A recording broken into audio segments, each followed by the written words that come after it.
Hey everyone, hey, today is day 2 of this pressurized irrigation installation. We showed you day 1 and we had our buddy Mac out here. Hope you got to meet him, but the cool thing is he's back again today. He's not standing here now, but he will be here, I promise. Stay tuned for Big Mac. He's here and we're going to go ahead and show you what we got done today, how we did it, and we're actually going to start backfilling. So pipe is in the ground. Let's go ahead and take a look.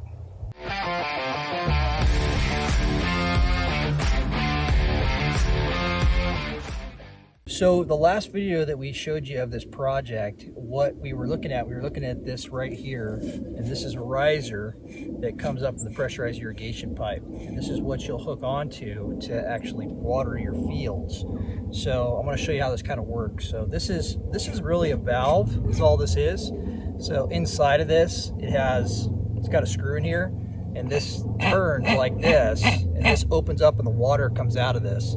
So what this is it's got a T on here, and if you look at this piece here, this is the valve, this is what clamps on the top of this, and inside of here there's a little notch, and this fits right inside there. That this T goes in there, and you can see this, and then you actually crank this thing, you can control what happens. So this screws on here like this. This valve would be closed in this position right here when the water's turned on. So you'll have multiple risers and you would shut off. You'd only open up one of them and shut off all the other ones.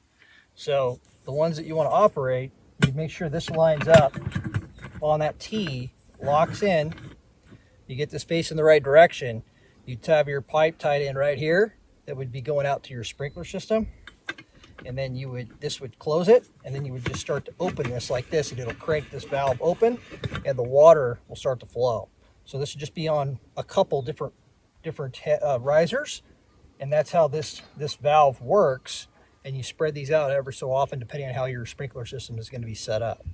So the other thing I wanted to show you is we put together all this irrigation pipe that's in this ditch. Back behind me here, there's over 320 feet of this pressurized irrigation pipe.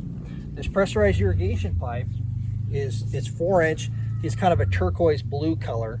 This is the newer material right here, and it's rated. This one's rated up to 125 psi, so it's PVC. So what happens is inside here you have this gasket, black gasket in here, and that whenever you're putting this together, you take this blue lube. It's pipe gasket lube.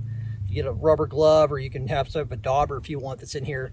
Take this, you can look inside this, and it almost looks like slime that your kids would have or make. And this gets put on a dauber, and you take that and you rub that around inside here and loosen this up.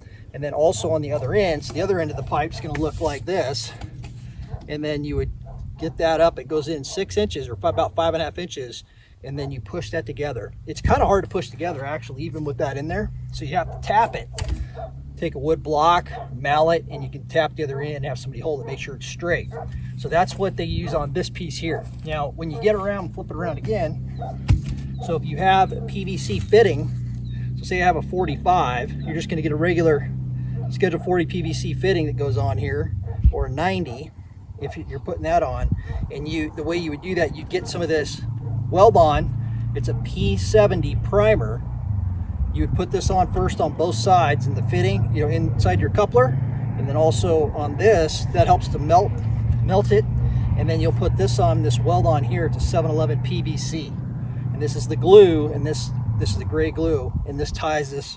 Then you push that fitting together, hold it there for a few seconds, and then it starts welding together, and you're good to go. So that's how we put this together. The other thing is we have some of our thread sealants that we have. We use some of this it's Blue Seal. It's a pipe thread sealant, and that was put on anywhere where we had a valve that had threads on it. All right, so we'll show you a few other things we did here. So right now I'm standing over where we put a valve in here for the pressurized irrigation line, and we talked about that blue thread sealant. This is where we used it. So this is it here. It's like a lot of people call this pipe dope, but follow me down here.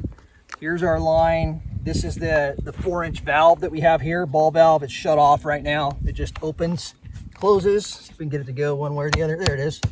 So that would be in the open position. We'll put a box around this. We can reach down here and actually get to it. So this will leave that closed for now, but this is where the pipe sealant went. So this is a male adapter, and then this went on here.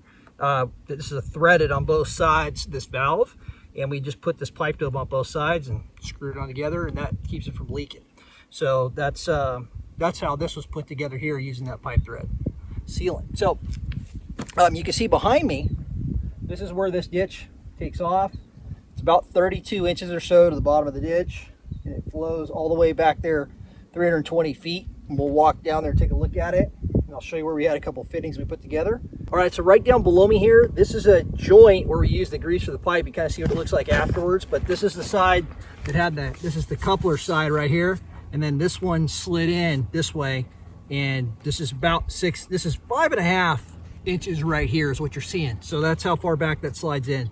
So you get on the other end of this thing and you tap this pipe in, you get the lube up on that thing, and then tap this in here, and then it would go, connect that way. And one of the things you want to make sure you do is do one pipe at a time, because if you get too long of a run in here, it won't push in. Like the amount of pressure you put on this end will not allow that to connect on the other side. So you got to make sure that you do lay a pipe in the ditch, tap it, put them. A lot of times you'll put them together outside and throw them in. It doesn't work that way very well. So it's easier to just do one at a time and lay them in the ditch as you go.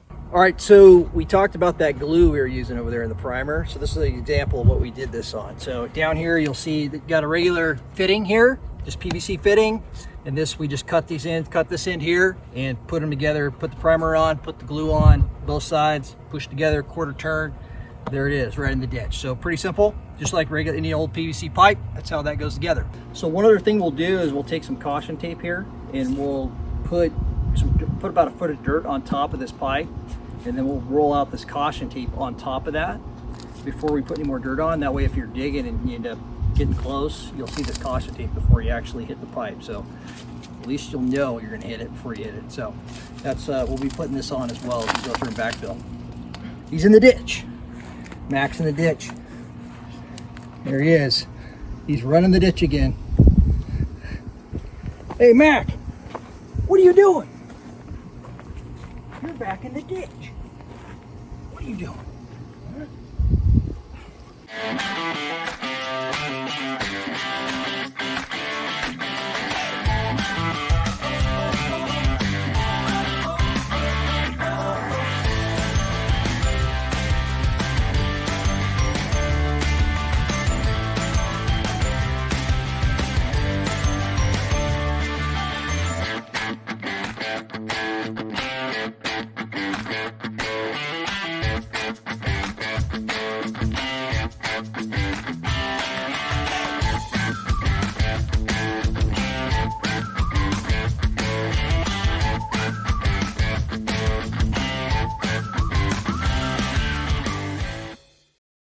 All right, well, thanks for joining us today. I hope you learned something. If you need help building a custom home, visit our website at freemansconstruction.com, and we'll see you in the next video.